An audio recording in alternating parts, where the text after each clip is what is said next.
And here we are at the home of the historic Bobcaygeon Fair, and we're about to visit Bobcaygeon Farmers Market. What a wonderful little addition to this town.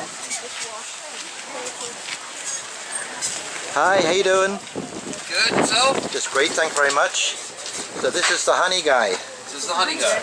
And I see that you've got, actually, I think the wasps seem to be more over on that side than on this side. Yeah, they're on both sides. Yeah, there's more over here. So you had a good year so far? Yeah, not too bad. Well, sales are good. Uh-huh. The bees aren't doing well because of the pesticides.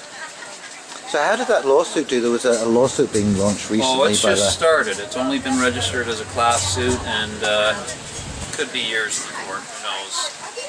Yeah, it was amazing. I just went on the agricultural tour with the City of Kawartha Lakes, and we went to Luna Farms, where a biologist gave us a talk on honeybees and definite connections between the neonicotinoids, this kind of stuff. There's obviously bee losses, terrible bee losses taking place. And then we went on to meet a guy from Crop Life down at one of the grain mills, and he gave a complete, he said the bees are on the increase, there's no problem at all, nothing connected with the pesticides or neonicotinoids, and the experiment's been going on for 30 years, and guess what, we're living longer. So it's all good, right? Well, he's outright lying to you. Beekeepers lost 58% of their bees on average throughout Ontario. We have the science. We've got Health Canada lab results that show that the neonics are showing up in dead bee samples, in the wax, in the pollen. It's now building up in the soil and getting into our waterways. It's killing more than just the bees. It's killing butterflies and birds. They cite the fact that there's more bee colonies now as an indicator of health of the bees in the industry.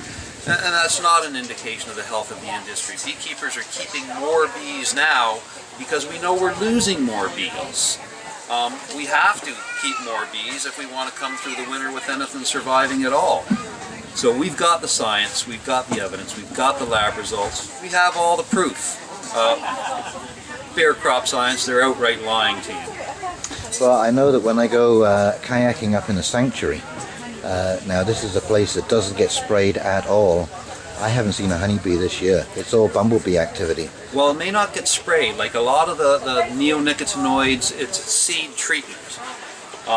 So it's put on the seed, the plant absorbs the pesticide off the seed, and it becomes part of the plant's vascular system. That's why they call it systemic. But it's not just the big crops like corn, soybean, canola. It's on all the vegetable seeds that you buy for your home garden. Your squash, your watermelon, your beans. It's on over 140 different crops that humans consume.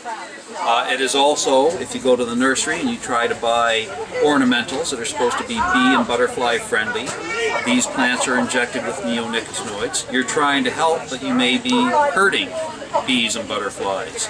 All the flower bulbs and ornamentals that you buy are treated with neonicotinoids. You go into the bush where you think you're away from agriculture, and the government is injecting trees with neonicotinoids to control spruce beetles and the emerald ash borer. So even you can't get away from it. It's everywhere. It's becoming very pervasive in the environment, and it's showing up primarily in bees. We're on the forefront. We're noticing first before anything else. The bees are getting worse every year. It's disrupting their reproductive behaviors, their homing ability. And this year we're really noticing how it's disturbing or impairing their foraging ability. Most beekeepers' crops in Ontario is a fraction of what it should be. We've got very poor crops as a result of the bees' impaired foraging abilities. Well, I'm glad to see that you're still functioning, and hopefully they will win that lawsuit, and we'll see some real changes. Yeah, I just hope it's not tied up in the courts for forever. We'll see how it goes. Perhaps it should have been for a lot more money, like it's $450 million lawsuit. Bayer and Syngenta, they make that, what, in a week?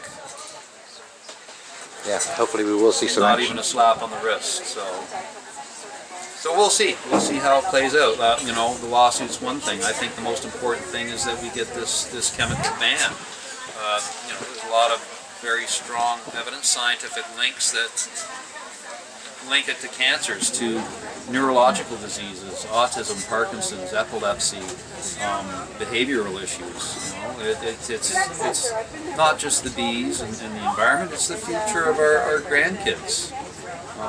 We're leaving behind a toxic world, and these big corporations, they don't seem to care. They're willing to do it for a profit.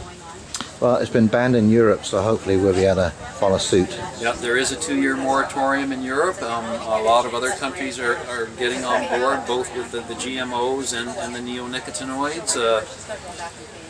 We seem to have a lack of political will here in North America, despite strong public support of beekeepers and getting rid of this stuff. Nobody wants it except for the chemical companies and the government, it seems.